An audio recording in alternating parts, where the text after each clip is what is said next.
study tour looking at the scope of modern slavery in India. I spent a month in January last year visiting a number of organisations and also some academics working in this field. And I was strongly recommended to meet Ramaiah, so I did while I was in Mumbai. Completed data, so Millionaire was launched on an unsuspecting public, so you can imagine the press coverage was fairly mixed that day. But part of the package was also that we would invite distinguished academics to Britain to spend a bit of time with us here. In fact, Ramaiah's not spent a great deal of time actually physically in this building because he's been visiting other people and giving talks elsewhere. He's been to London, he's met with Anti-Slavery International, he's met with the Dalit Solidarity Network, he's been to Coventry, gave a talk in the West Midlands, been to Birmingham, Wolverhampton, met with the Dalit Freedom Network last night, met with some free trade people, and on Sunday, probably the last speaking engagement, he'll actually be addressing the Mahatma Gandhi Memorial Committee themselves, who have just purchased a large Masonic hall on Park Street, which they're going to convert into offices and Gurdwara for the Hindu community, Hindu Sikh community in Park. So it'll be interesting to see, given that I suspect something will not be under caste branch, is how they cope with Ramaiah's comments about caste as an institution of slavery, which is the title of the talk. When I wrote my report after my month last year for the Gandhi Committee, my view was that modern slavery was never going to be abolished in India until the institution of caste was abolished. That was a prerequisite. I think that went down not like a lead balloon, it certainly wasn't wildly acclaimed. So it's an ongoing process of drip, I guess. Anyway, enough from me. Very pleased to have Ramaiah here. He's proposing to talk for somewhere between 45 and 50 minutes question and answer session afterwards, although I'm sure he'll clarify things as he goes along if people are not clear. Then we have some refreshments and a number of us coming up for afterwards. So if you want to join us and continue the discussion, you'd be very welcome to Nick Wilkinson. They're a huge flurry of you. Might have to leave the restaurant and glass the table. Anyway, over to you. Thank you very much. Very good evening, and I welcome you all for this talk. I know getting people for a talk of this kind is very difficult. I'm happy at least quite many have turned up. First of all, my sincere thanks to Gary Craig and Wilkinson for giving me an opportunity to be here and also to give a talk in other places. And they've been so kind and affectionate towards me to make my life here very, very comfortable. And I thank you very sincerely. I also like to thank the Gandhi Committee and also the Farron's Trust, whose funding has made this visit possible. Today also happened to be an important day in the Indian history. Today is 14th April. It is the birth anniversary of one Dr. B.R. Ambedkar, who was born among the so-called untouchable community, but probably is one of the highly qualified, I would say even in the world, because it was in the 30s, he got one PhD from Columbia University, another PhD from London School of Economics. There's an LLB, the Columbia conferred on him. There are a number of other degrees. And in addition that he raised number of social movements against caste dominations and oppression. So today is the day, he happened to be on that day, and throughout his life there was a continuous dialogue, very, very antagonistic dialogue between Mahatma Gandhi and Dr. Ambedkar on the issue of caste. So it is a very interesting day it happened to be. So How do I go? We have titled it Caste as an Institution of Slavery, and many of you from this institute and even those from outside must be very familiar with what slavery is, but I am not going into those details of defining what slavery is. But in order to get some base of how caste can also be taught as an institution of slavery, I have just looked into some of these basic understanding of what slavery is all about. So I will just first touch upon to understand what are the essential characteristics of slavery and what are the essential characteristics of caste system and whether they coincide, and what has been the outcome of in addressing this kind of slavery by the government of India. This is what roughly I am going to go about. Slavery is a socio-economic system under which certain persons, known as slaves, are deprived of personal freedom and compelled to perform. The term slavery usually refers to the state of an enslaved person.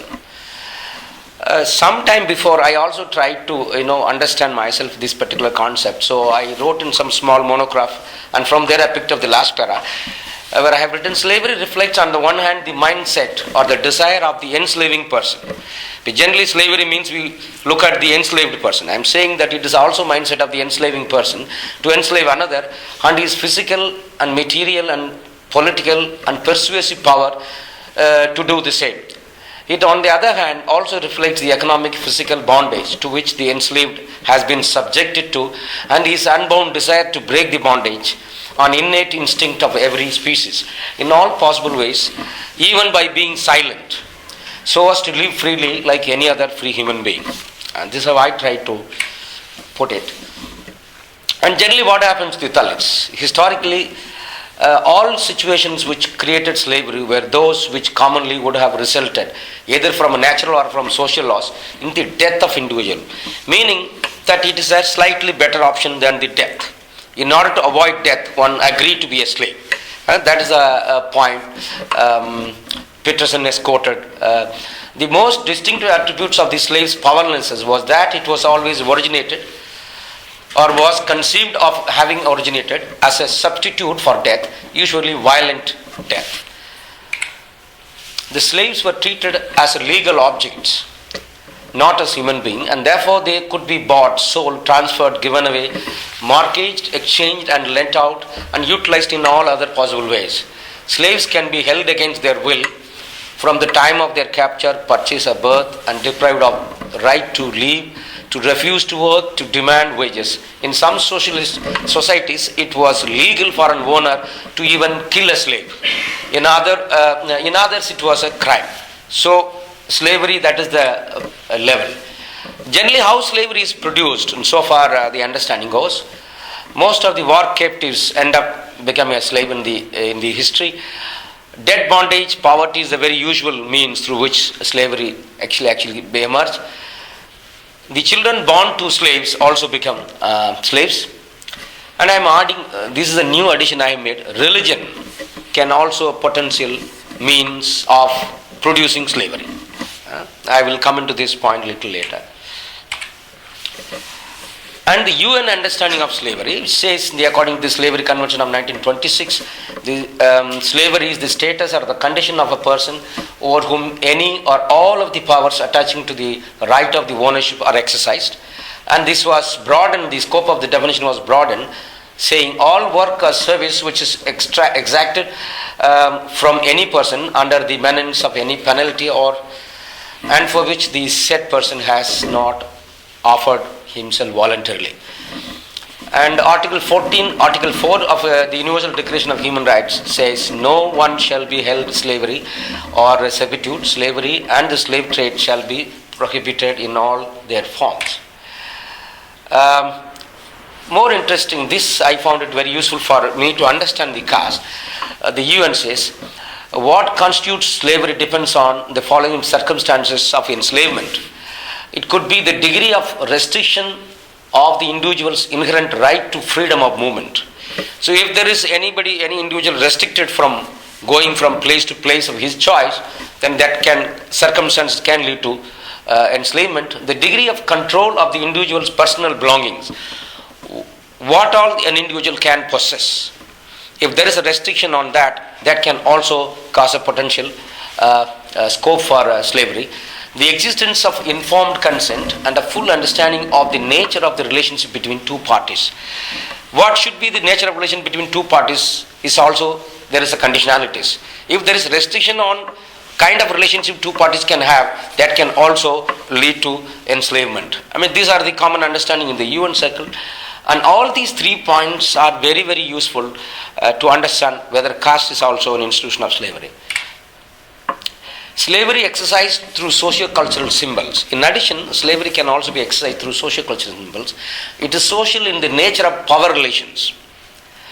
It involves the use or a threat of violence in the control of one person by another. There is violence here, there is a social relation.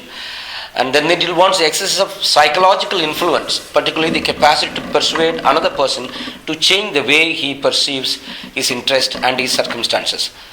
Culture is used as a means of transforming force into right and obedience into duty, a necessity for the powerful to ensure them continual mastership. In order to maintain their control over the slaves, cultural symbols can be used effectively.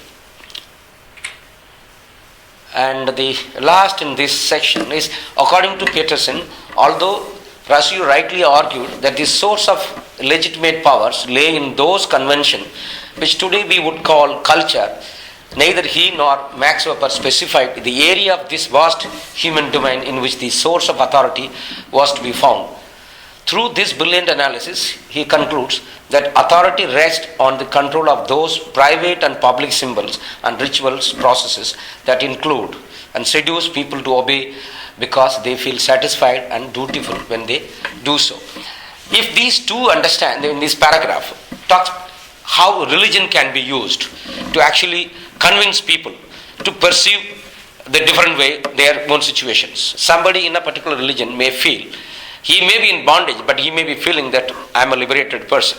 This religion can be effectively used for giving that kind of an understanding. So, to summarize all that we have seen, which are in fact the essential characteristics of slavery, is one, there is abundant power on the one side, on the master side, and there is absolute powerlessness on the side of the slave. So that leads to slavery. Then there is authority to enslave others exercised through control of those private and public symbols. So you exercise control not only with the economic power, but also use the religion and cultural ritual symbols. Then granting him no socially recognized existence. The society gives no existence. His only existence is being a slave. So he cannot find any other existence, his identity outside that given symbol of as a slave. Excess of psychological influence to persuade the another person to change the way he perceives his interest and his circumstances, which we just discussed. Violence is extensively used to subjugate them, to keep them in slavery bondage. Restriction of the individual's inherent right to freedom of movement, which we talked about, and control of the individual personal belongings, and informed consent and understanding of the master-slave relationship. So roughly, these are the points with which one can understand whether a particular person is slave and what are the means, mechanism used to enslave that person. And the magnitude of slavery, some rough estimate, some some years before 1998, 99, some 27 million, but I am sure it is huge percentage. But this is the data we have. I have just put it here. Now coming to the most important part of this lecture, caste as an institution of slavery. We just discussed what are the parameters with which slavery is understood. Now I want to see whether all those things are applicable when you look at the institution of caste, and that's how I put it. Caste has almost all characteristics of slavery. In addition, caste-based slavery has a religious sanction. Slavery has not been actually religiously sanctified so far. Although there are people who argue God has created the master and also slaves. If God did not like slaves, why he allowed for so many centuries the slave trade? So God also wanted the slave system to continue. There is an argument on that line. Some of the scholars do not agree, but in the caste system also some kind of an argument of the kind is talked about. In caste system, just to begin, maybe we'll come a little later to the slides. how caste is, now when we talked about freedom, curtailment of freedom is an important characteristic of slavery. In caste system, curtailment of freedom is a very, very important category. As I said, Amartya Sen, the Nobel laureate, has got a Nobel Award, and also Dr. Ambedkar talked about the essential aspect of freedom for individuals and groups to develop themselves, and also for the development of the country as a whole. So freedom is something very fundamental for individuals to grow. Ambedkar says, freedom of mind is the real freedom. A person whose mind is not free, though is not in chain, is a slave, not a free man. One whose mind is not free, though he may not be in prison, is a prisoner and not a man. One whose mind is not free, though alive, is better than dead. Freedom of mind is the truth of one's existence. If there is no freedom to an individual, is no better than a dead man. And that is what he says. So it is essential for every individual to have access to education, wealth, labor and all things. And he says education, wealth, labor all are necessary for every individual if he is to reach a free and full humanhood. Mere education without wealth and labor is barren. Wealth without education is brutal. Each is necessary to everyone. They are necessary for the growth or development of every human being. So both the modern Amartya Sen also talked about development is freedom. You can't talk of development in the absence of freedom. So anything that you do in the name of development, if that does not contribute to individual freedom, it is not development. And that is a one-point conclusion he drew. So freedom could be both a means and also an end in itself. So it can be used as means and also what ultimately one wants to achieve. If freedom is what development advances, then there is a major argument for concentrating on that overarching objective rather than on some particular means or some specially chosen list of instruments, which could be education or economic. What people can positively achieve is influenced by economic opportunities, political liberties, social powers, and the enabling condition of good health, basic educations, and encouragement and cultivation of initiatives. Amartya Sen talks about clearly encouragement and cultivation of initiatives and access to economic opportunities, political liberties, social powers. These are there is a special reference to social powers. I'll come what exactly it's little later. The lack of substantive freedom relates directly to the economic poverty, which robs people of the freedom to satisfy hunger, healthcare, so on and so forth. Slavery in Hindu caste system. Now we talked about what are the essential characteristics of slavery and how it curtails freedom, how it makes people deprived of their economic status, identity, social power. And then even the leading economists like Amartya Sen and Ambedkar talked about the necessity of education, employment, decent employment, economic status and freedom of all. Now whether these things which all UN and many other people who define slavery and Amartya Sen and Ambedkar talked about, whether these things are there in the caste system. And that is what is coming to a point. According to Ambedkar, slavery is a very ancient institution of the Hindus. And before even coming to this, I want to make a special plea to all of you sitting here. Because sometimes it is taken negatively. Because when you engage in an academic exercise, there is no scope for being either good or bad, but just speaking the truth. And whenever I end up talking on this kind of an issue, it becomes a little uncomfortable for those who happen to be as part of the Hindus. And I am also Hindu. But Hinduism is not one homogeneous category. There is hierarchy, there is vertical and horizontal divisions within it. So it becomes very unacceptable for those who are above in the hierarchy. So my friends here, if you happen to be from that, please take it in a spirit of academic, nothing else. And with that hope only I am just going ahead. Slavery among the Hindus was never merely an ancient institution which functioned only in some hoary past. It was an institution which continued throughout all Indian history down to the year 1843, and if it had not been abolished by the British government by law in that year, it might have continued even today. While slavery lasted, it applied to both the touchables as well as the untouchables. In Hindu caste system, a section of people called touchables and the rest called untouchables. So he says at that time it was applicable both. There were touchable slaves, there were untouchable slaves. The untouchable by reason of their poverty became subject to slavery oftener than did the touchables. So that up to 1843 the untouchables in India had to undergo the misfortune of being held in double bondage. The bondage of slavery and the bondage of untouchability. The lighter of the bonds has been cut and the untouchable is made free from it. But because the untouchable of today are not seen wearing the chain of slavery on them, it is not to be supposed that they never did.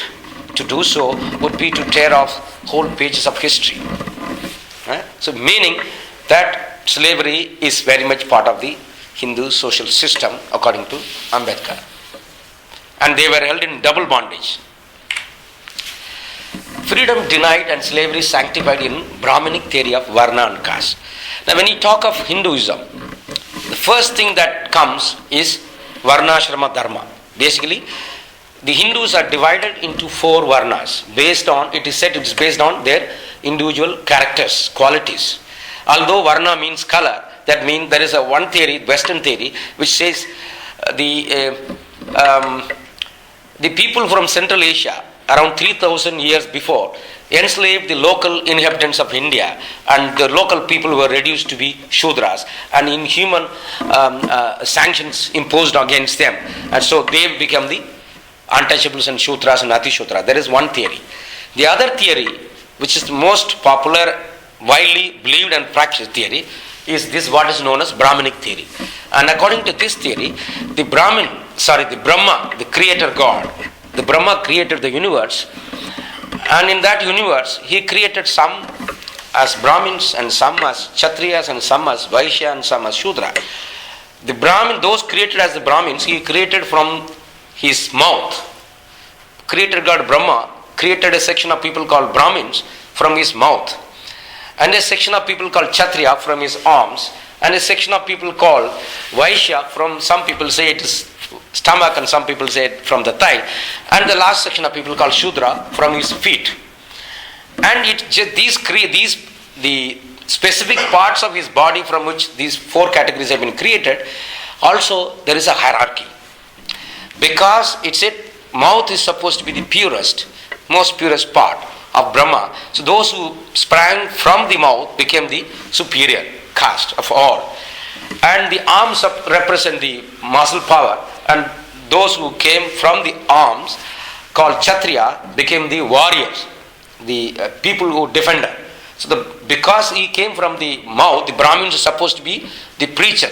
Education was accessible to them. He is supposed to preach, he is supposed to teach the gospel of Brahma, whatever in your language, put it. And the Vaishya is supposed to be the provider. He is supposed to engage in business, basically, and provide wherever what is needed. And the Shudra is supposed to engage himself in menial occupations to earn his living. Now there is a hierarchy, and there is also sanctity. As you go up in the ladder, from Shudra at the bottom to Vaishya, Kshatriya and the Brahmins, the status goes up. Divinity level goes up. As you come down from the Brahmin down, and the divinity level goes down, and those who are at the bottom are stigmatized. And not only this, according to this theory, those who are on the top, the Brahmin, Kshatriya, Vaishya, together they are called Savarnas. And the one at the bottom, the Shudras, called Avarnas. Now Savarna means the people who have access to education, employment, political power and wealth. And the Avarnas are people who do not have any of these things, access to any of these things. Hinduism also talks about, it talks about the life. There are 5 tenets of it, so I will not go because of the time constraint. Now, these 4 categories of people also given certain rights and duties from which they cannot deviate. And if anybody deviates, there is a very stringent punishment. Why I am saying that? Because this slavery is a product of religion itself, and how it is executed here, that is what I am trying to say. The Brahmin are declared to be gods on earth. Once a text, this is called, the scripture name is Vedas. Vedas, locally called Vedam. And there are many other scriptures, as Ambedkar said, which also reinforced these ideals and became more and more rigid about it. As per these scriptures, the Brahmins who are supposed to be from the mouth of the Brahma, creator God, are declared to be the gods on the earth. So, in status, they are equivalent to God. And anybody who is a non-Brahmin is supposed to treat them as God. And there is the gods are invisible deities and the Brahmins are visible deities. The Brahmins sustain the world. Right? In purity, the Brahmins are compared with the fire and water, the two preeminently purifying agents. Whatever forbidden acts they do in adversity do not therefore contaminate them. You see, this has a lot of legal implications. You are first of all equated to God, and the next you are say, whatever you do, nothing happens. Nobody should do anything. And this is the scriptural sanction. Only the Brahmins are admitted to the study of the sacred knowledge. Now when you say sacred knowledge, this is the only source of education. There is a ceremony called Upanayana, and when you talk about these 4 stages of life, that is, in the first stage, till about 25 years, every Hindu is supposed to engage himself in education. And then say from 25 to say roughly around 50, you are supposed to engage yourself in family, rearing children, all those things. And then you come, just slowly get out of your family life, grahastha, vanaprastha. And then the last stage is called sannyasa, where you leave your home and go to outside, and in praise of God you sing, and at the end you die and be with the God at the end. So these are the 4 stages of Hindus. Interestingly, these 4 stages has implication to slavery. When you say that the grahastha ashrama, you are supposed to engage yourself in education, but this education is not accessible to all Hindus. Only Brahmin, Kshatriya, Vaishyas have access. The Shudra constitute 70% of the Hindu population. A huge mass of Hindu populations, and they have been kept out. And if you add the another category called Atishudras, traditionally known as Chandalas, and Mahatma Gandhi called them as Harijans, and popularly they are known as Dalits, and the government of India under the constitution they have been recognized as the scheduled caste. They constitute around 16%. Together, the Shudras and Atishudras alone constitute roughly about 75% of the total Hindu populations. These 75% of the Hindu populations kept out of education. And not only that, will just come. The Brahmin is attentive to whatever exists on the earth. In fact, the whole world is his property and others live on his charity. The property of Brahmins was exempt from the royal claim. There is no king can take away his property. That's what it means. The Brahmin was exempt from usual taxes. You don't have to pay the taxes also. If a Brahmin who followed his lawful occupation, which means being a priest, found a treasure, he had not handed it over to the king. God created then this is on the one side. This is on the one side, on the top of the caste hierarchy. And then what happens to the people who are at the bottom, who constitute around 75%? There is a religious sanction to them as well. And they are called Shudras and Adishudras. And the scripture says God created the Shudra to be the slave of all. It's clear. You don't have to actually cook up and bring it here. It's clearly mentioned. God created the Shudra to be the slave of the rest of the Hindus. And it says further that you have to perform the menial occupations by serving meekly. The word meekly is also there. That you cannot revolt any point of your time. That you have to really adhere to this given ordained job. A Shudra committing adultery with an Aryan or a Brahmin woman shall have his organs cut off and his property confiscated. Now this same kind of a punishment I have also read in the slavery.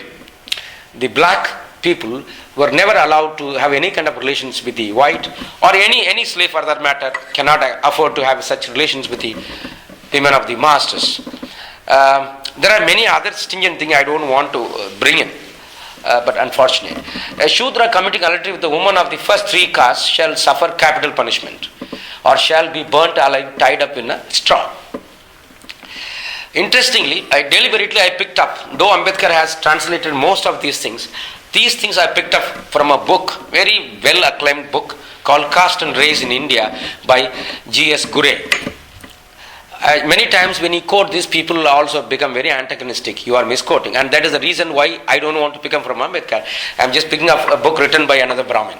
I mean, he's a very highly acclaimed sociologist in India who had his PhD also from Europe.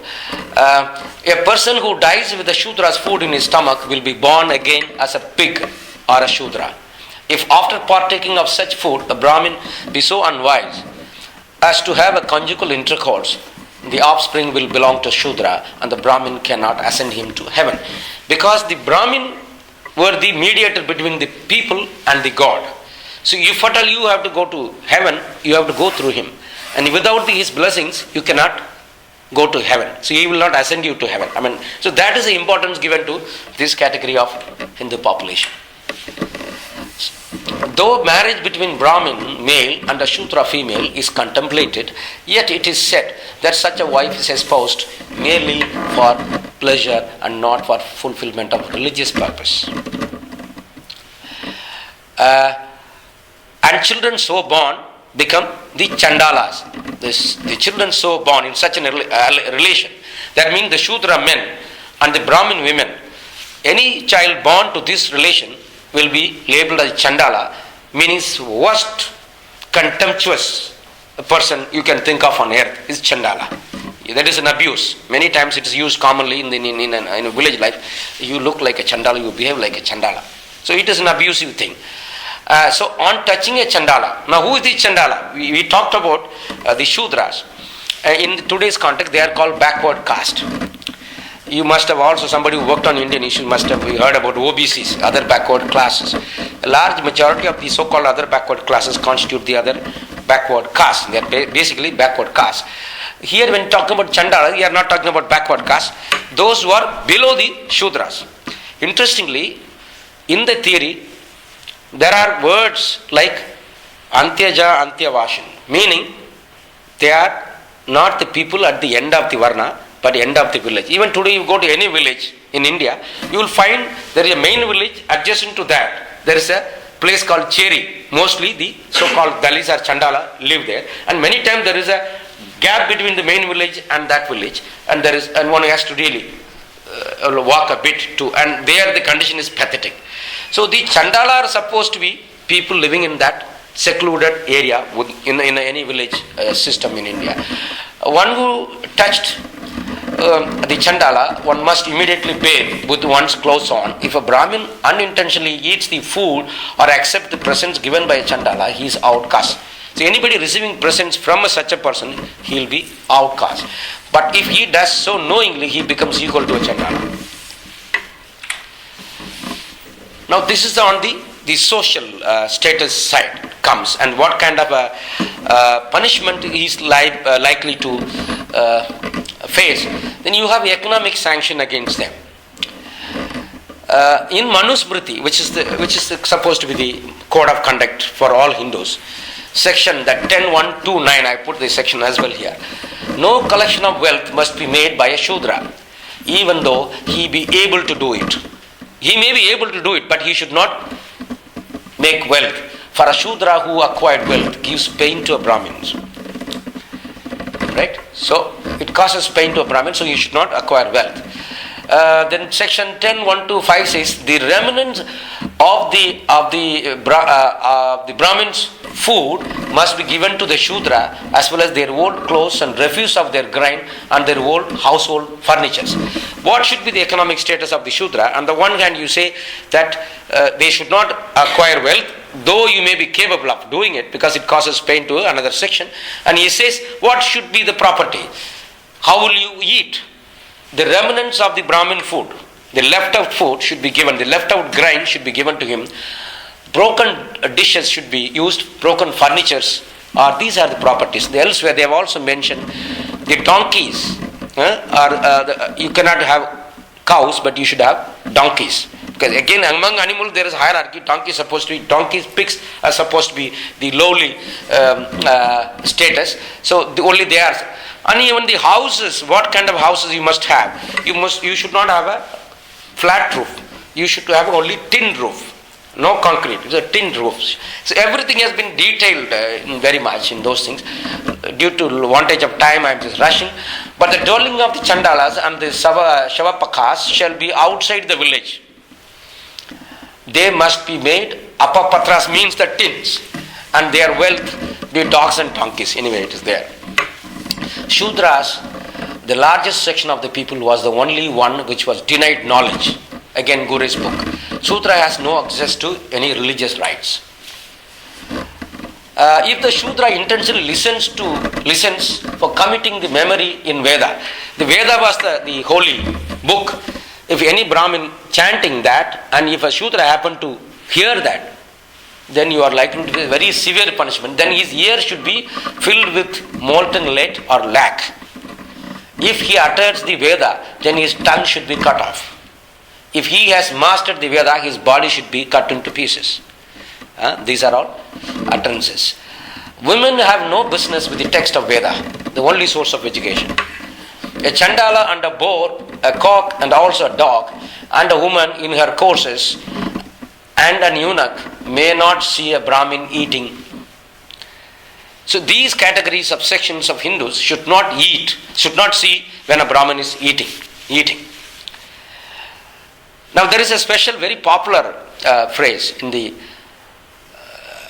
Dol Gavar, in Hindi I am saying Dol Gavar Nari Pasu Ye Sab Tadan Ke Adhikari, which means basically a drum or an idiot or a Shudra or a cow or a woman will work only when they are beaten. So violence against women is justified here. Anyway,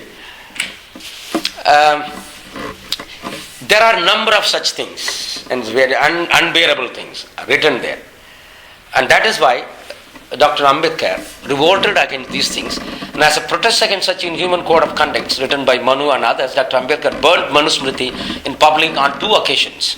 But these code of conducts of caste or Varna system have not merely remained in scriptures, but got very much ingrained in the people's mind and divinely practiced.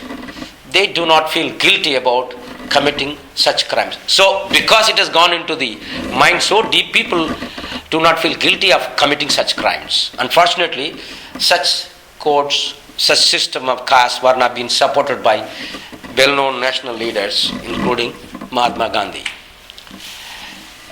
Please, again I repeat, please don't mistake me for this, but these are historical truths. We have no option but to just scrutinize and see what has happened. Position of Mahatma Gandhi on the Varna and caste system. There was a continuous fight between Gandhi and Ambedkar on this, where Gandhi was trying to annihilate caste, when Ambedkar was trying to annihilate caste, and Gandhi was trying to defend it, that caste is good. And there are many things, if you go even on the website, you will get, you don't have to rely on what I am saying. Gandhi says, Varna Ashrama means those 4 divisions. Those 4 divisions of Brahman, Kshatriya, Vaishya, Shudra, that is what called Varnashrama, which later on became a caste system. In more rigid form, the Varna is called caste, and many times it is used interchangeably. Okay, for you to understand this.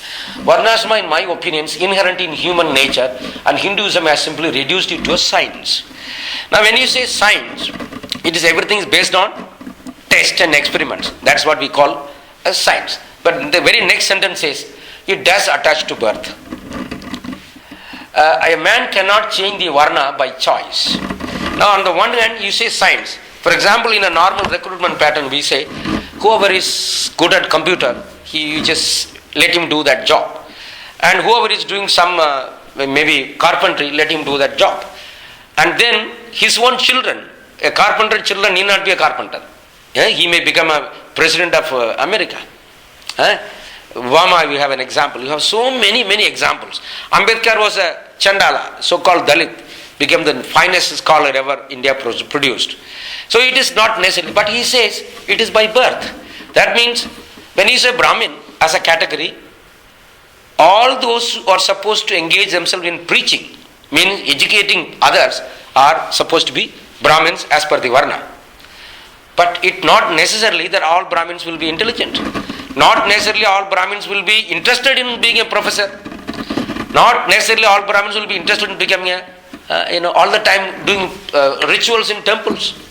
If you look at your own UK population, a sizable percentage of the Indian people are from this community. A large section of people from this community, and they are engaged in various kinds of works, not doing just rituals in temples, not just merely being a professor. Varnashrama, as I interpret it, satisfies the religious, social and economic needs of a community. It satisfies the religious needs because the whole community accepting the law is free to devote ample time to spiritual perfection. Meaning, the entire Brahmin community can devote themselves only in spiritual perfection. Fortunately, they did not follow this. Now you have wonderful people from this community engaged in various kinds of occupations. If all of them will be doing only rituals, I think it will be a big human resource loss. But on the other hand, you have huge section of population not allowed to engage in many other things, which probably Brahmins are engaged today. When you have other extremes, the caste system is the same like Varna. The only quick remark, the only distinction between Varna and caste is the Varna was open. In the beginning, earliestly, Varna was open. A Shudra can also move up in the ladder and become a Brahmin, and a Brahmin can also come down to a level of Shudra, subject to fulfilling certain criteria. If you are not good at preaching, probably you should you become a Shudra. That was the idea at that time, probably. But over a period of time, a Brahmin seeing that this is a job, very easy to do it, lot of money and status, why should it go to somebody else? How do I stop this process? How I can keep it to myself? And there are subsequent scriptures which said it is by birth. If you have to be a Brahmin, if you have to be a priest, the person should be born in that family only. Anybody else from any other caste or Varna cannot be a priest. So it is decided by birth over a period of time. Now caste and Varna is used interchangeably. I am one of those who do not consider caste to be a harmful institution. In its origin, caste was a wholesome custom and promoted national well-being. In my opinion, the idea that intertwining and intermarrying is necessary for national growth is a superstition borrowed from the West. One of the essential characteristics of caste system was what is known as endogamy, that you will marry only within your caste. And Ambedkar was advocating, unless you break this, you can't progress, and caste will have its effect. And there Mahatma Gandhi says that intertwining and intercaste marriage is a superstition borrowed from the West, don't go by it. That was his advocacy. Caste system is a natural order of the society, and every Hindu must follow the hereditary profession. And prohibition of intermarriage between people of different varna was necessary for a rapid evolution of soul. So this intertwining, intermarriage, now again reiterating, is necessary for rapid evolution of soul. When you are in the spiritual path and you want to reach the Almighty, these are essential conditions. What I mean is, one born a scavenger, that means one born a Chandala or a Atishudra or a Shudra, must earn his livelihood by being a scavenger and then do whatever he likes. For a scavenger is as worthy of his hair as a lawyer or your president. That, according to me, is Hinduism. Now, till the end of his life, he emphasized, you must engage only in your hereditary occupations. Ambedkar countered him repeatedly, then slowly he loosened his position. Okay, education can be given to Shudra also, but his livelihood should be only through traditional occupation. He did not want people changing their traditional occupation. He was very, very categorical till the end of his time on that. A Shudra may not be called a Brahmin, upper caste himself, though he may have all the qualities of a Brahmin in this birth.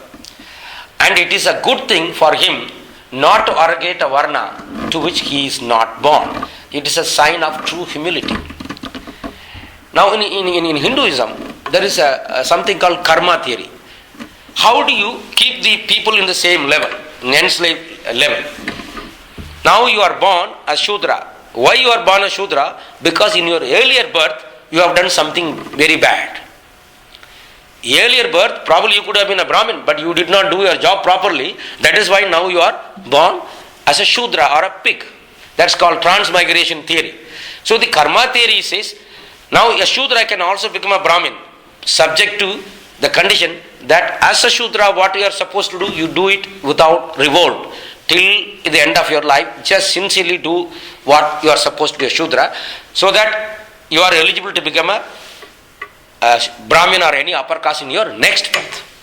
Now by giving this argument, you have finished off an individual ability to go up in life or change your occupation or try out something new. I have 2 daughters. I just asked, what do you want to become? One says, I want to become a Miss Universe. And in India, still it is looked, oh my God, how can a woman walk like this? But this young girl says, I want to become a Miss Universe. Just an exposure in TV program, she says, I want to become a Miss Universe. The other girl says, I want to become a musician, because he is good at singing all those things. We parents want them to become doctors and engineers, but they are saying, no, I don't want. Why I am giving this? Within one family, 2 children, each one wanting to become something else. But here is a system, it says the whole community is fit for only this thing.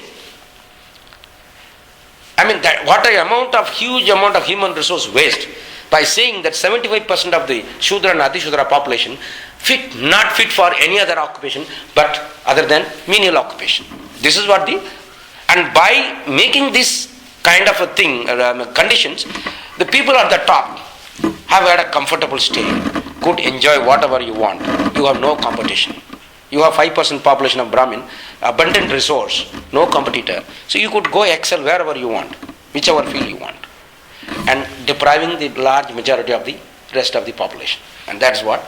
And a real slavery criteria, all those things getting fulfilled here. If the Shudras leave their ancestral profession and take up others, ambition will rouse in them, and their peace of mind will be spoiled. Even their family peace will be disturbed, Gandhi says. So don't change. I believe in Varnashrama, which is the law of life. The law of Varna is nothing but the law of conservation of energy. Why should my son not be a scavenger if I am one? And my question is, why should the son also be a scavenger?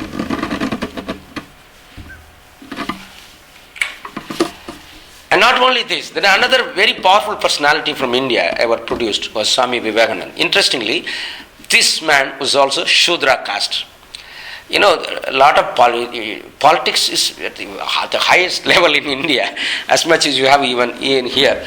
And he says, my disciples are all Brahmins. The son of a Brahmin is not necessarily a Brahmin. Though there is every possibility of his being one, he may not become so. Did you not hear that the nephew of Aghora, Chakravarti of the Bazbaza became a sweeper and actually used to do all the menial services of his adopted caste? Was he not a son of a Brahmana? He was going back saying that the Varna was open, which is open. So a son of a Brahmin need not be a Brahmin. It has to be, you have to qualify to become a Brahmin. He was bringing that point. There are a lot of contradictions in some of these statements. If a Brahmin has more aptitude, then having said that, he is showing his point. If the Brahmin has more aptitude for learning on the ground of hereditary than the Paraya, means the Dalits or a Shudra, spend more money on the Brahmins, spend no more money on the Brahmins' education. He is now become very critical of Brahmin. If the Brahmin has more intelligence, more aptitude for education, don't spend money on them, spend entire money on the Parayas or the Shudras. And that's what Swami Vivekananda is saying. Give to the weak, for there all the gift is need. Our poor people, these downtrodden masses of India, therefore require to hear and to know what they really are. Let every man and a woman and a child without respect to caste or birth, weakness and strength, hear and learn that behind the strong and the weak, behind the high and the low, behind everyone, there is that infinite soul, assuring that infinite possibility and the infinite capability of all to become great and good. Meaning that everybody can become a great. It is inherent in everybody. He undermines all that Gandhi said. But Mahatma Gandhi says, as years go by, the conviction is daily growing upon me that Varna or caste is the law of man's being, and therefore caste is necessary for Christian and Muslims as it has been necessary for the Hinduism and has been its saving grace. How can a Muslim remain one if he rejects the Quran? Or a Christian remain Christian if he rejects the Bible? If caste and varna are in inconvertible terms, and if varna is an integral part of the Shastras which defines Hinduism, I do not know how a person who rejects the caste, that is varna, can call himself a Hindu. This is a very clear statement that you can't be a Hindu rejecting your caste identity. If you are a Hindu, you must belong to a caste, and you must adhere to the caste dharma, what's called the caste code, which is traditionally given to you. The Vivekananda who said earlier, he says now, what is the basis of the India's social order? It is a caste law.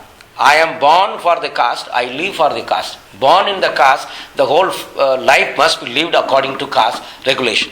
Earlier he said this, then again the same gentleman makes a point like this. Our caste and our institutions have been necessary to protect us as a nation, and when this necessary for self-preservation will no more exist, they will die a natural death.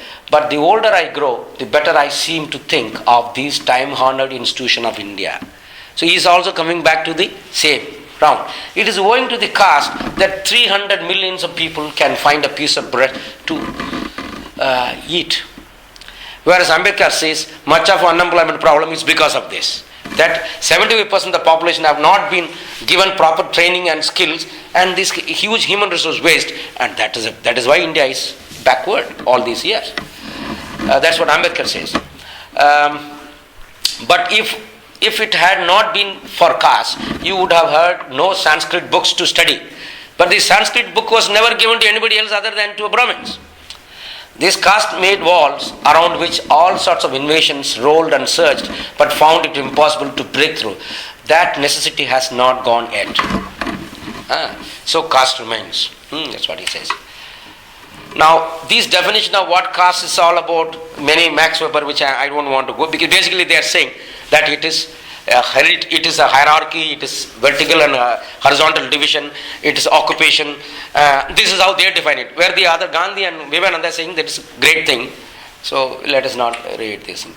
Even a Prime Minister of India said in the context of society today, the caste system and much that goes with it are wholly incompatible, reactionary, restrictive and barriers to progress. There can be no equality in status and opportunity within its framework, nor can there be political democracy. Between these two conceptions, conflict is inherent and only one of them can survive. It's rightly said. But all of them uphold. Again, some similar line he is talking about. Now, Ambedkar says that caste system is the system where there is a repulsion towards the people who are down the hierarchy, and there is a reverence to the people above. And in this kind of a situation, the people at the bottom are bound to suffer a lot. That's what he says. He further says caste is an enclosed class. Caste system is also like a class, but the only difference, it is an enclosed class. In class, you can move up. A proletariat can become a bourgeois. If he works if the proper opportunity. In caste, whatever you may become, that stigma attached. The President of India, K.R. Narayanan, was also said, you are a Dalit President. The Chief Justice of India today we have is also, you are a Dalit Chief Justice. And the remarks were made even in public place. You cannot build anything on the foundation of caste. You can't build up a nation. You cannot build up a morality. Anything you will build on the foundation of caste will crack and will never be a whole. Caste devitalizes man. It is a process of sterilization. So, education, wealth, labor are all necessary for every individual if he is to reach a free and full manhood. Mere education without wealth and labor is barren. Wealth without education and labor is brutal.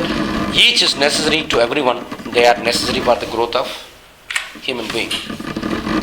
Very important statement he made in 1949 after getting independence. At the time of submitting the constitution he prepared, political democracy cannot last unless there lies at the base of a social democracy. What does social democracy means? It means a way of life which recognizes liberty, equality and fraternity as a principle of life. These principles of liberty, equality and fraternity are not to be treated as separate items in a trinity. They form a union of trinity in the sense that to diverse one from the other is to defeat the very purpose of democracy. He was emphasizing, we have got independence, we have got our own constitution, we can contest election, we can elect our own leaders, but that is a political democracy.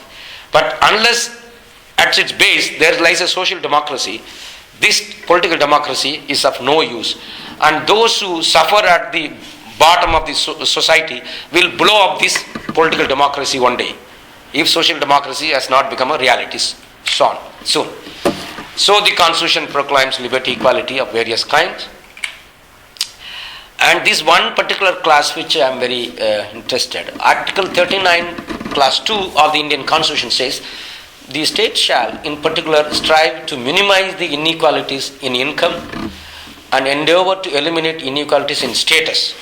So in the caste system it denies economic status in the huge section, and it denies status.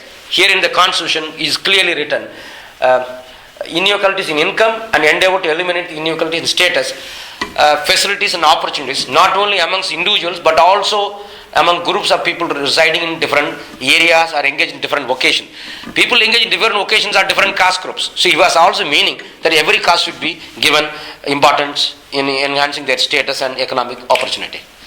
So accordingly, Constitution talks about right to education, right to decent employment, right to property, wealth, right to representation in decision-making bodies at various levels, right to dignity and safety and security, right to freedom of expression, right to religion, right to public goods and services. All these and a number of other things have been guaranteed in the Indian Constitution under various articles. What has been the outcome? Now you may say, all that we saw as prescription against a huge section of the Hindus called Shudras and Atishudras are irrelevant in today's context, because the Constitution has overwritten all those things. Its Constitution has challenged everything and wrote the reverse of it. That every individual should have a right to education, every individual should right to have property, which were denied in the caste laws. Now the question comes, which law is more effective at this point of time? Is the caste law or the Constitution law? We are caught in that critical situation because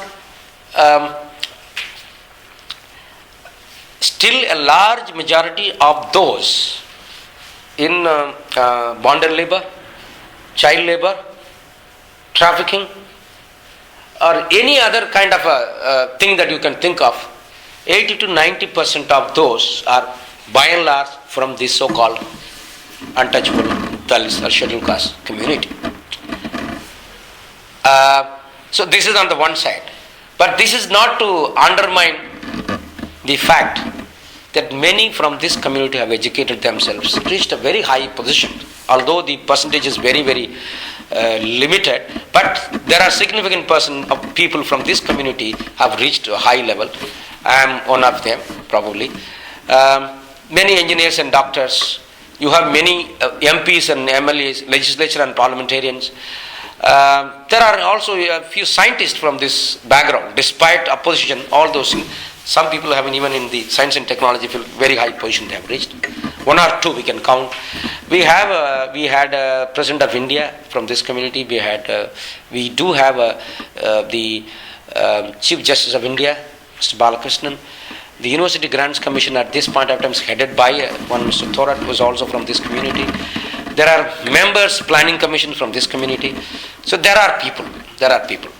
But if you look at the data of the recruitment, the people, the government service, you can clearly see whatever in the caste you can see also in the recruitment pattern. Like you have a grade 1 employee, like all the bureaucrats, government secretaries, under secretary, those people. Then the IPS, Indian Police Service, top positions. Then you have maybe professors and those kind of things. Then the gazetted officers, office assistant and peon and scavengers. There is a reservation, affirmative action, reservation policy under the Constitution. So 15% of the education, jobs reserved for the scheduled caste who constitute 15%. But in the case of the scavenging, those kind of posts, it is 200% reservation, because the tradition expects only this community to be scavengers. So you throughout India, most of these, 100% people who officially appointed to be scavengers are all from this community. So it is not 15% there, it is 200%. The representation of the scheduled caste in those kind of jobs, it's 200%.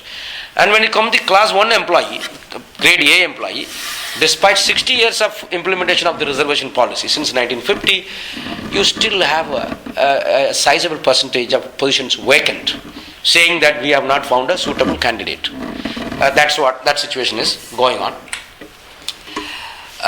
Just a quick data.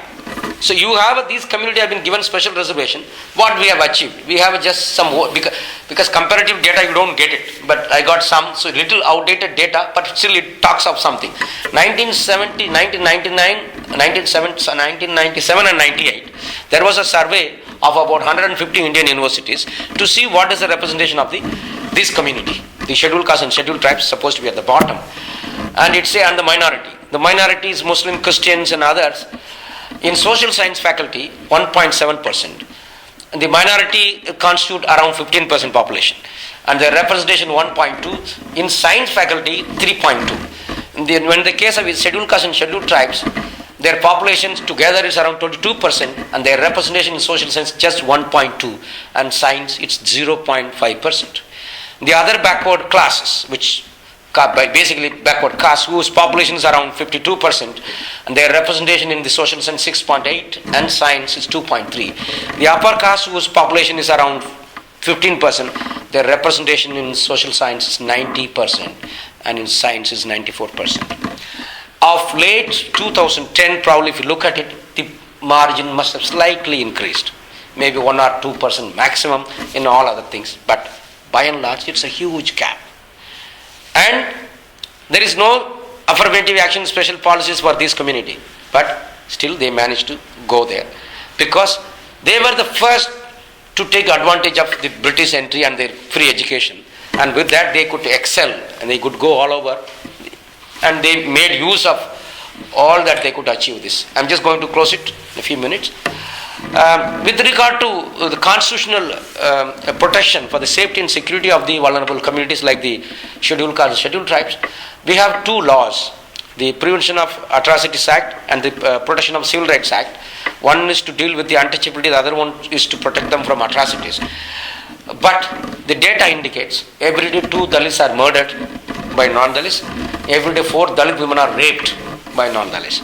These are the 2007 data every day, and these data actually do not reflect even 50% of the actual crime, because the police is filled with the dominant caste, so nobody would dare go into the police. And these are the reported cases which had the support of NGOs, and they could go. Actually, Indian government and Indian constitution, one of those best actually constitution, the best machinery we have. See, one cannot actually blame the government in any way. See, it becomes like this. You have a very good machinery. You have a state level commission, national level commission. You have a representation from this community at the parliament, even at the local village level, panchayat. Everything you have. But in the police force, you do not have adequate representation. These positions are not filled. As a result, whenever crime committed, people go to the police. They really scare him, and he runs away from there. He does not take up the case. And taking up the case means you have to go and give witness, evidence, and the upper caste will threaten you, beat you, all kinds of things. He is being a landless, anyway he has to go to the same village, and he may probably go to the same person for his livelihood. So it is virtually impossible for a person from this background actually to make use of these laws which are actually powerful. So violence, subjugation, economic dependence, untouchability, prevention of all that would help Dalits experience freedom have religious sanction. Thus the caste laws promulgated by Manu and others are more powerful and than the constitutional safeguards. These caste laws goes wherever the Hindu goes and the slavery is perpetuated. I was a bit shocked to know in Coventry last time. I saw a book which is this is the book. I immediately got it scanned. So it is not India the problem. It has come to UK, and wherever these people go, it goes there. There is an optional course, it seems. This is the cover page of the book. I just quickly run through. The revised new approach series is a comprehensive series of core textbook for GCSE. What is that? I don't know.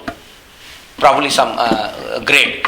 Written by experienced and well qualified authors, which can be used alongside all of the major specifications. The books are ideal preparation for GCSE religious studies, long and short courses, as well as being an invaluable resource for non-examined course at key stages. Some of the beliefs and customs about caste are based in ancient scriptures known as the laws of Manu. This is a code of conduct for all castes and stages of life that was written sometime between 200 BC and 200 CE. These scriptures are regarded as smritis or wisdom that is remembered rather than heard. Some of the laws presented here seem very extreme and cruel by today's standard. Ambedkar quoted them in his writings and campaigned for the untouchables. There is some factual error.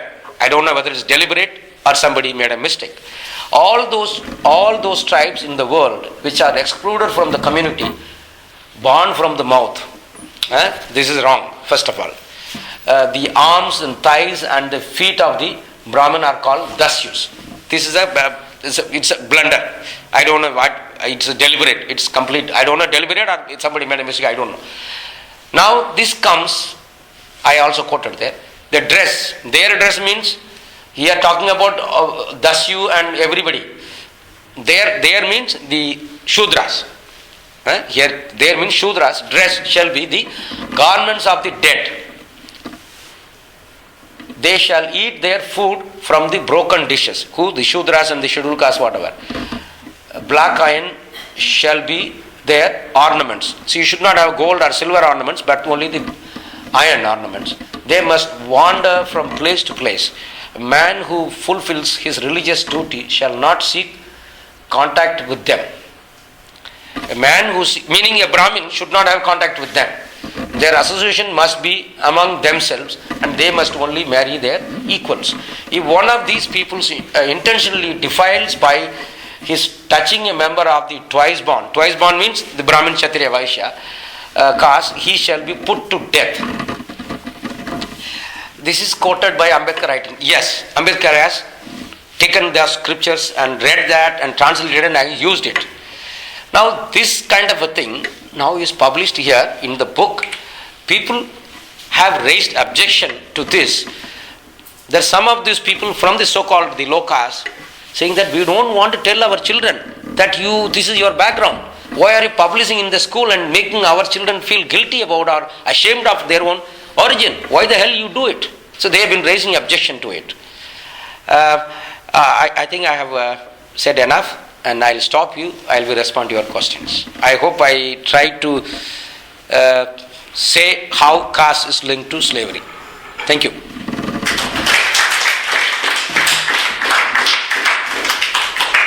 Well, you've given us a huge amount to think about. I've just realised why I've had such a disturbed life, because both my grandparents were manual workers on the railway, and obviously I should have become a manual worker on the railway too.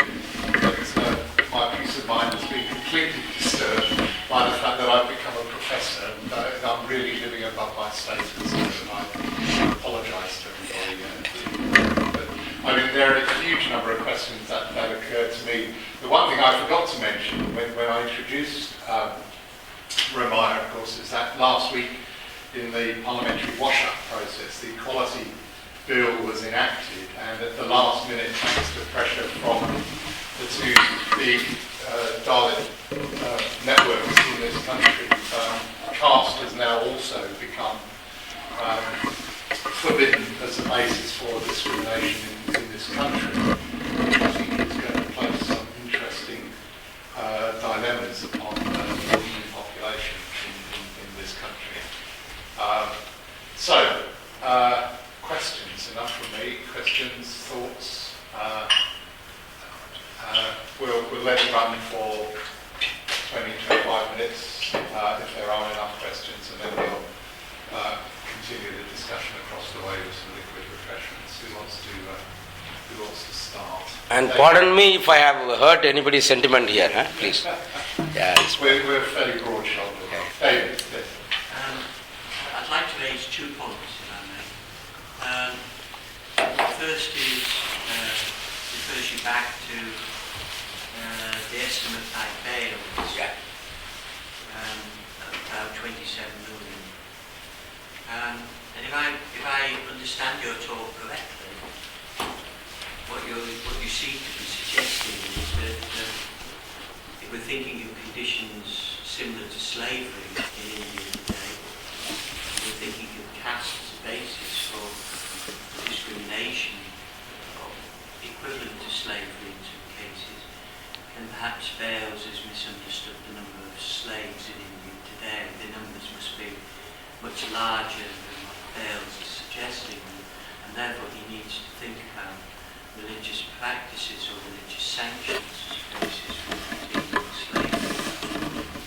He does on his work, being able to comment on that. The other thing is, and it goes back to the issue of religious sanction, and its embodiment within Hinduism. I think one of the things that struck me, and when looking through the various pieces that you quoted, and justification of the caste system in India, is that many of those quotations were from people talking in a context where British colonial rule still existed. And therefore, in a way, one might think that what we're seeing there is the events of Indian tradition as, if you like, an external force, which is in effect trying to impose a new set of values, religiously sanctioned or not, on Indian society. So I'm wondering, in fact, and I'm not here trying to excuse Gandhi, I'm just seeking really some thoughts on the degree to which the sanctioning of and so on and the caste system in India wasn't in part of the action to external colonisation. If that is true, if there's any truth in that, then the degree to which things may actually be shifting in India today in terms of religion and the sanctioning of caste. One of the things that strikes me very forcefully is, of course, that for much of the period through the 18th and early 19th century, certainly the 18th century in Western Europe, religion was quite commonly used to treat slavery. The 19th century, most Western European tradition had tended to back away from that to some extent. So I guess what I'm asking is how much movement there is in what I might call post-colonial period, the endorsement of these traditional religious sanctions of caste. First of all, I agree with all that you said.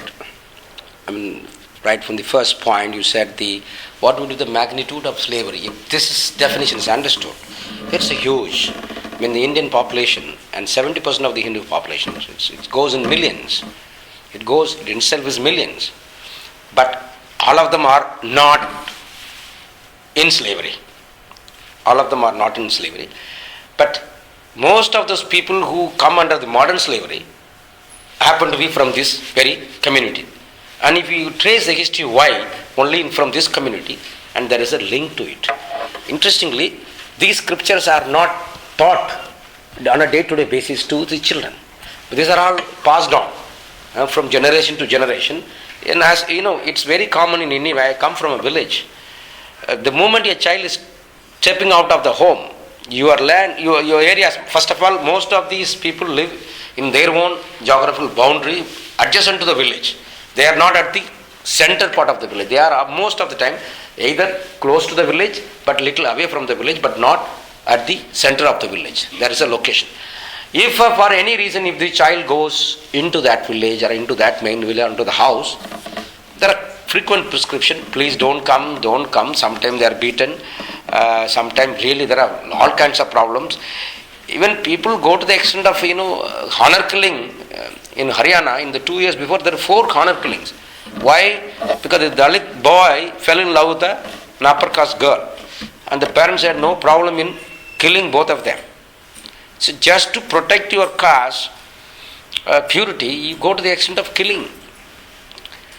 But there have been amazingly interesting intercaste marriages. Unbelievable intercaste marriages have taken place. And those marriages have taken place here. Interestingly, the Europeans are open. I have seen some of these boys from this background married girls from UK, Germany, even in US. A few months back, I had been to Columbia as a Fulbright scholar, and there is a nearby city, Philadelphia. One of my old students was doing some job. This boy from a slum in Bombay. I think those who had been to Bombay would imagine what is Bombay slum. Gary would understand. Virtually nothing, is a small hut, and whenever there is a rain, it's flooded. Finished. It's only pig also cannot enter. That from a background of that house, a boy reached there. Because through affirmative action, he got his master degree, a lot of encouragement. And finally, through some support, he reached there. He was working in some company, he fell in love with the girl. And the boy did not know who she was, and she did not know who the boy. Ultimately, she proposed, shall we get married? At that point of time, this boy told, I'll be most happy, but before that you should come and see my house. If it is okay, I have no issue. Then the boy was called to a girl's house. It's a huge house, and that man happened to be an upper caste, Mathur caste from Delhi. Now they were shocked to know this, first of all. But I don't know whether it is good or bad, but here throughout Europe or UK or in US, if once the girls decide, parents have not much control. They will go and get married, that boy. This has been the trend. Whereas in India, we have a system. Generally, that is not encouraged. But here, nobody can stop that process. So ultimately, they tried, but she refused to listen to the parents. Then they went to the slum to see, and they were really in trauma, shocked. They said, no, this cannot happen. But there is no way they could convince her. This boy got married. And I saw it. This can happen. And I know this is not the only case. There are cases happening. Point is, so there were relations. So once you move out to a faraway place where you cannot afford to actually work on this, there are intercaste marriages taking place like this. A few number. And because of the white people, they have no issue. They don't understand much, fortunately, what caste is all about. So whenever there is some love, the marriage takes place quickly, and it's going on. I have no number of such cases. But in rural area, this you cannot imagine. If somebody elopes, he is killed. Most cases, this is a very serious problem. And I tell you, I don't blame the Brahmin or a Kshatriya Vaishya. This is a disease, in my opinion. Caste is a disease. The Dalits also believe as strongly as the Brahmins. The Dalits is not one homogeneous category. There is a hierarchy among the Dalits. And there is upper caste untouchable, there are lower caste untouchable. They believe in caste as much as the Brahmin believe. So, they also don't intermarry. Because it has gone so deep into their mind that for you forget everything but caste. So that is the situation. So the gravity of, if you go by this definition, the gravity of slavery is very high. Number one, I agree with you. Another important point I would add here, these affirmative action policies and the support has not been given to all those suffer from discrimination. Those, see, in the 30s and onwards, there was conversion. The scheduled caste, because of all this tyranny, some of them became a Christian, some of them became Sikh, some of them became Muslims, and some of them became a Buddhist. But the government recognized in the 1940 presidential order, only those who are in the Hinduism are called scheduled caste.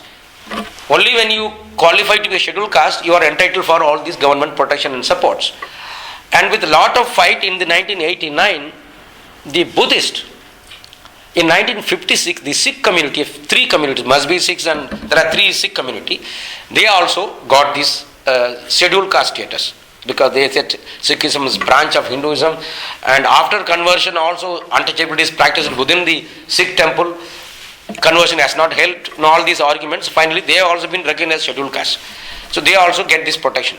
In 1989, After Dr. Ambedkar converted himself in the 50s, large number of people of Dalits convert to Buddhism.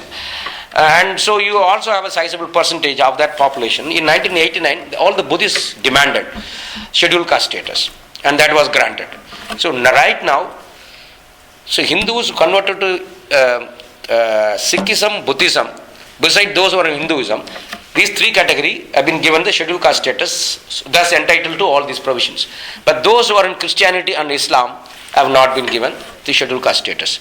But among them also there is problem. In Islam is relatively better. Among them there is a very close, once you move into that you strictly follow their lifestyle, everything.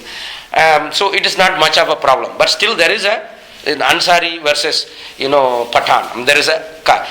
See, in India everybody belongs to a particular caste. Nobody came from Rome to say they are Christians. Nobody came from Dubai to say they are Muslims. Everybody was basically a Hindu convert. And wherever they go, they carry the caste. If you go to Christianity, caste is carried within the church. If you go to Buddhism, there also there is problem. And Sikhism, there is, some of you must be knowing, there is a Gurudwara, Ravidasi Gurudwara temple. Among the Sikh, the Ravidasi is one category, scheduled caste. They are not entertained properly in the main Gurudwara. They have started their own Gurudwara, their own Sikh temple. And there is untouchability there, and there is a lot of fight going on. In Europe, I saw, in New York, I saw, even in UK, there is a Gurudwara temple. So Sikhism there is caste, Christianity there is caste, Islam there is relatively better, it's not so much of a problem. And Buddhism also it is still, because fortunately Buddhism you do not have many subcastes, only few subcastes. So the subcaste problem within, so what I am saying, it is not, you should not be mistaken, it is Brahmin versus the non-Brahmin. That is not the issue. It is the caste. Whoever in the caste, you will follow that, and then hierarchy is inevitable, untouchability, discrimination is inevitable. And see, the caste system is such a scientific institution that you don't have to do anything. In order to keep my position as an upper caste, it is necessary for me to keep somebody below me so that my position is retained. So it is a structural necessity for everybody to practice caste discrimination so that your position is intact. So that is what the situation is all about. I don't know whether I have answered your questions all correctly. You can come back the second round or the touring team. Any other question, please? Yes, sir. May I ask about Christian communities that I've visited in South India, Okay. where maybe there are Dalits Okay. who converted 2-3 generations ago, Yeah. and then the young people of the families today, Yeah. going through education, find they're discriminated against because the Christians are regarded as an advanced community. But I mean, they're Dalits and they can't change their caste. How do those two things, they seem to be to conflict, Yeah, I mean, resolve? as I said earlier, in India everybody belongs to a particular caste. Irrespective of which religion you belong, but your caste identity remains intact. So in Tamil Nadu or many other states, 80%, over 80% of the Christians are from this background. 80% or more than 80% of the people of Christian community by and large belong to this community. And interestingly, there are some upper castes also. I mean, I looked at some of the data and the total Christian population, over 80% are from Dalit background, but of the top position within the church, 80% of them are held by the non-Dalits. Is usual, very interesting. All the top positions within the church are held by the upper caste Christians, and there is a caste. There is separate cremation ground, separate burial ground, separate prayer, separate church. All those things are there even today. I think 4 years before in Gujarat, there was a reverend. He passed away. And as usual, he was buried within the church premise. But the upper caste Christian raised an objection, and with the support of some local right-wing group, they came and dug the ground, they threw the body within the church. And that was informed to the Minority Commission. The team of people went there and investigated all those things. This is happening even in cities. And they're saying it is one point, caste is a disease. So in the moment one Indian sees another Indian, his first thing that he is looking for what caste he belongs. First thing that comes to his mind is what caste he belongs. And he may be more comfortable with the Europeans or Americans, but he is not as comfortable unless he belongs to the same caste. So this problem is very, very strong. We are really grappling with it. I agree with you. Jackie, I think, and then Joel. Yeah. For the questions, for instance, before I ask the question I was going to ask, when you say an Indian meeting another one is what caste, what is there a clue in the name or what's the the surname? What is that? Yeah. Surname is very common, and most of the surname, in 90% cases, you can make out the caste background. The surname is an indication of one's caste background. But in the history, there were movement people made, a lower caste adopting the title of an upper caste as a revolt. There have been cases of this kind. And if you go to Tamil Nadu, it's not everybody is carrying a surname. In Tamil Nadu, you hardly find a surname. Nobody will have a surname. Everybody will start with the initial. Father's initial, first name and the name. You will not find. Except the Brahmins will always add Iyer, Iyengar, these are the Brahmin. All other communities will not add these caste titles. I don't know, it's deliberate, I don't know. Yes, please. Yes, please. Thank you for saying that. With apologies for my ignorance about Hinduism, I was quite shocked at your example of the GCSE religious studies book with this Yeah. and steps could be taken about that, but the question that occurs to me is,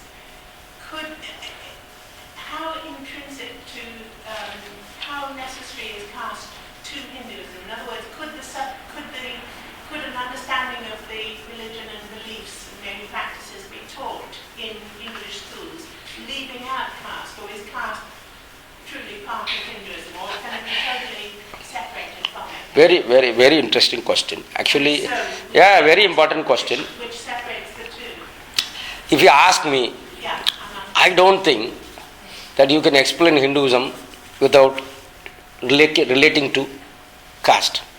It's just not possible, because the foundation of Hinduism is Varnashrama Dharma.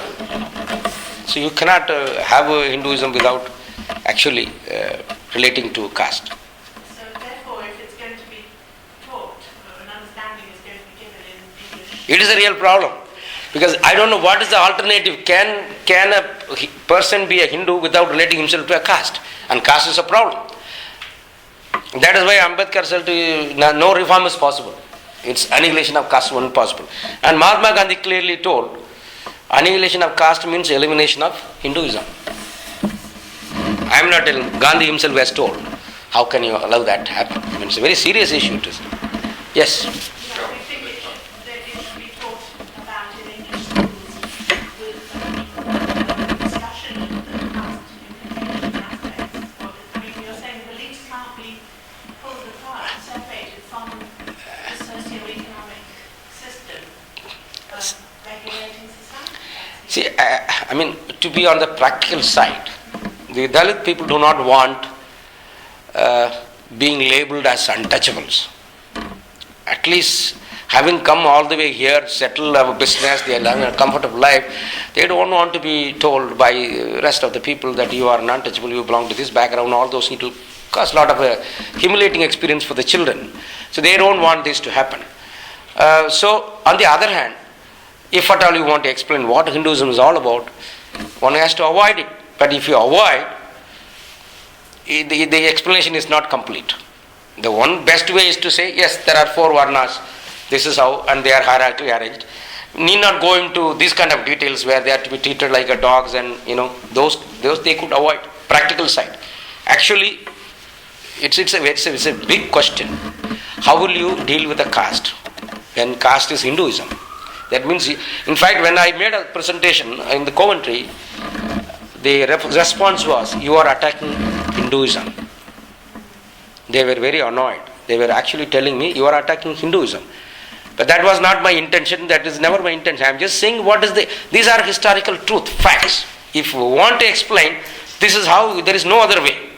It may be pleasing for somebody, I'd say, no, it's very nice. But as an academician, I cannot lie just to please somebody. Yeah. Joel, and then Vic, and then we'll leave it back. Yeah. I must confess, one of the issues I wanted to raise just was raised, because it does seem to me that looking at the way in which theological innovation has occurred over time, I wonder whether your pessimism regarding resources within Hinduism may be a little bit kind of too severe, because it seems to me that other kind of world religions have found resources within scriptures to justify and validate positions that were previously seen as being completely antithetical, like Christianity as it pertains to slavery, Christianity as it pertains to questions of gender, Islam as it pertains to slavery. I mean, the Quran clearly specifies and validates and codifies slave relations, yet there are provisions within the Quran which constrain the terms on which slavery can be legitimately practiced. And that in itself was sufficient to develop an abolitionist argument. So I guess I'm wondering, is there really so limited scope for theological innovation? Are there other resources pertaining to equality, just treatment, and the like that can be drawn upon within Hinduism? A very good question. See, in Christianity, in my limited understanding, that the God did not separate the mind and the body. In Christianity, in Christian theology, there is no separation of mind and body. But in Hinduism, mind and body separation is always there. Not only separation, there is polluted body. There is a divine body, there is a polluted body. And in the divine body is necessary to house the divine spirit. So it is a structural necessity that some body has to be dirty in order to keep the other body clean. So the very existence of divinity is based on this structure. So at the most I can say the scope for such a theological intrusion seems very, very limited in my understanding. Because in Christianity, although there were utterances of which used for slavery, but there were many other things which could really lay hand and throw this, suppress the other things. But here, I don't find much of those things. Maybe the one concept is there, Vasudeva Kutumbakam, meaning the whole world is universe and we are all brothers and sisters, let us be together. So some of those kind of a thing probably projected so much and people should work on it, and that means the endogamy should be abolished, meaning marrying within the caste. That should not be allowed. It should be across caste, for which people are not prepared. But there are some good people. In fact, one of the first person who reacted immediately about that magazine I showed there was one Mr. Sharma. In that Coventry meeting, there was one Mr. Sharma. Immediately he jumped and he said, this has to be banned. This has to be banned. So we only hope that more and more educated people, liberal-minded people will come among the Hindus and will take up such cause. Though you have a structure, though you have a division, still they may be open. Say, I am willing to have marital relation with anybody, subject to this. So ignoring that structure, a Hindu, if he comes forward, and in my opinion, it is slightly moving on that direction. With the education exposure to liberal traditions and other countries' culture, people are slowly, very, very slowly, there is a scope. But that is the only way. You just dump that structure. There is no Brahmin, no Kshatriya, no Vaishya, no Shudra. Just forget it. I am educated, you are educated, let us become together as a family. If that direction, if the people are willing, that is the only way we can make some dent, in my opinion. Theologically, my opinion, scope is very, very limited. Right, but we've got Nick and then the sister at the back, and I think that we'll just take the last two questions and then we'll wrap up the formal bit of the session. I enjoyed this. Mine goes back to something that David was asking about, and it's in relation to the independence movement during empire and colonisation and the fight against the British. And the reality is Gandhi was the only person, the only figure fighting for independence. So regardless of what Gandhi was saying or Caste, there were other leaders at the time like Nehru, and obviously Nehru in 48 was quite unequivocal. There was no place for caste in a modern secular Indian state. It'd be interesting to see what Nehru was saying prior to independence, for instance, to perceived was equal as an equivocal about caste prior to independence, and the other leadership were as well. And I'd be interested to know if you have any comment on that. And the other thing is that also, and of course the British Empire was known for its skill at divide and rule, and it strikes me that caste is a perfect system for assisting a ruling external power to divide and rule. So it was actually in the interest of the British powers to maintain caste, not to actually remove caste. So there's lots of contradictions going on there, and I'd like to do more on that. And the other thing is in relation to what happened post-independence, which is there was a pretty unequivocal statement at the time that caste did not have any place to play in a new democratic Indian state. And that brings me back to the notion of Hinduism and religion. And it seems to me that they weren't taking on Hinduism and criticising Hinduism. I mean, there's no reason why Hinduism cannot have these four categories. It's not necessarily damaging to have these four categories. What's damaging is the fact that they have a social and economic impact, political impact. And what they were saying was, we just ignore Hinduism. It will wither and die on the vine, because we will create a modern secular state, and people realise through our education programmes that actually Hinduism does not have a role to play in social and economic matters. And that seems to have failed somewhere. And I'm interested to know why you think that failed, why that strategy didn't actually achieve what it set out to achieve. As I said, when there is a contest between the caste laws and the constitutional laws, and invariably the caste laws wins. And this was something that we earlier also. You have a caste law which people believe. You have a constitutional law which is a mandatory thing used in an official setting. But all our social life, it is the caste laws that operates. And to this constitutional law percolating down to the social life, I don't know how long it was going to take. But even in a cities like this, there are issues of caste discrimination. In rural area, we cannot imagine. But I only hope, as you rightly said, that's what even Ambedkar was saying. The sooner you start valuing constitutional laws, better it is for the country.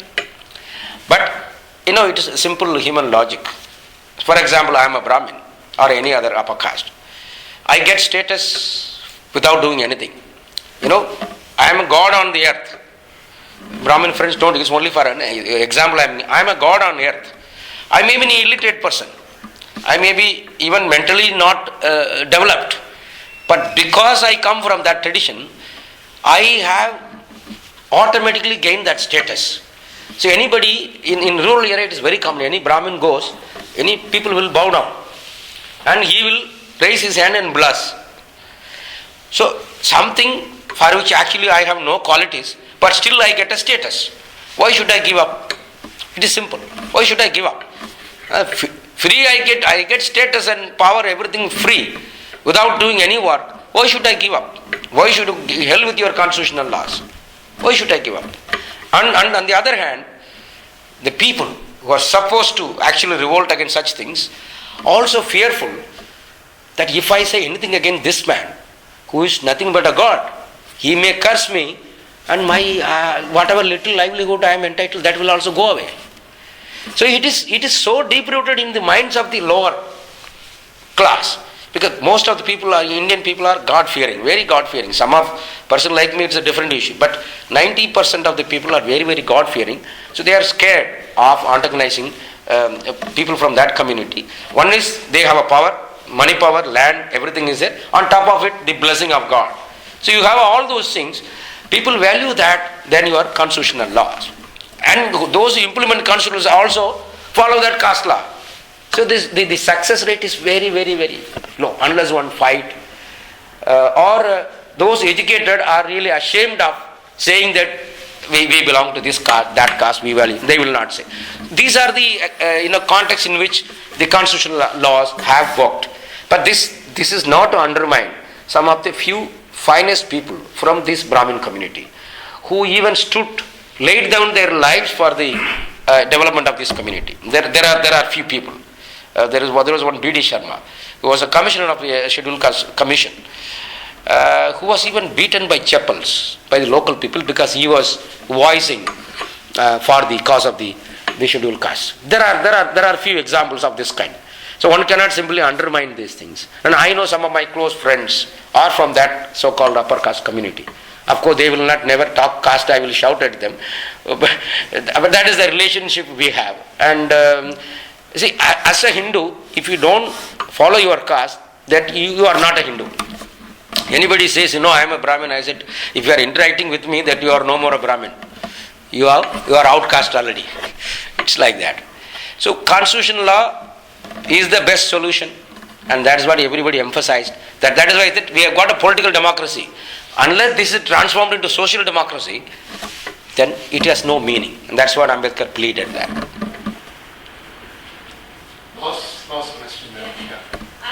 Well, I'm just slightly unsure as to what level of motivation and desire there is within India to get rid of this caste system. And is it coming from the government? Are the government driving it to try and get rid of it and find resistance from society in general? Or is the government against change?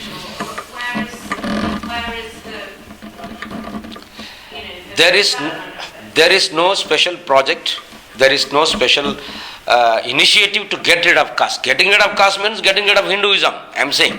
So no government can afford to take those kind of a projects. There is no such things. There is absolutely no scope for getting rid of caste system. That's not possibility. So they're trying to educate people of the lower caste at all? They are only saying that, the only underlying assumption with the whatever guarantee given in the constitution, that what are the lower castes are educated, given jobs in good position, decision-making power, they come, they will be able to deal with the atrocities, crimes, and discrimination, those kind of issues.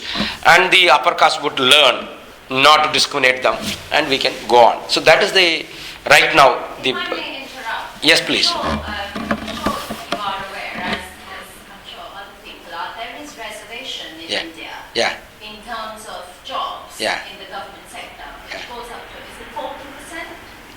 Pardon? Is it 40% of jobs are reserved for scheduled caste, backward caste and other backward castes? It is scheduled caste, it is In education as well, if somebody wants to study engineering or medicine or any other category, there is legal reservation for lower castes. So yes, the government is taking positive affirmative action to try and reduce this. I agree with you 100% that Hinduism consists of caste. I am a devout Hindu. I read scriptures, and I'm very proud of that. The point is that, it goes down to education, and I do believe that the Indian government is taking positive affirmative action for the last 65 years of independence, as we call it, where there has been residence. State education is free for all people up to primary stages. Correct me if I'm wrong. Yes? And so that up to GCSE level. Women education for universities in India is free for everybody. Okay? Equally, there is reservation within universities, colleges, and all state universities. Again, which are some of the best in the world. I work in that sector. I bring students to come and study in UK. And there is up to 40%. So yes, the government is taking affirmative action. I think what is difficult is because Hinduism is such a complex religion that bases itself on different castes, I think the only way to change that, you cannot take Hinduism away from India. It is a Hindu nation. 80% of the population are Hindus. The difficulty, I think, is in education and in terms of educating people about the nonsense that, you're born with a certain job in mind. That's the sort of, it just doesn't fit in with today's society and today's, so I think, I actually believe that, the government is taking very positive steps, and it has been taking for the last 40 or 60, 70 years. I might be wrong, but I think... there is no denial of the... there is no denial of the fact, because since independence, the constitution was drafted by none other than Ambedkar himself. So there are constitutional provisions of reservation, which I told you already, probably you came late. So there are schools all over, anybody can go, and probably you may not know is that most of these schools, including the school which I went to, you will have some 100, 200 students, one teacher sitting there, and whole day noise making. I don't know whether anybody visited schools.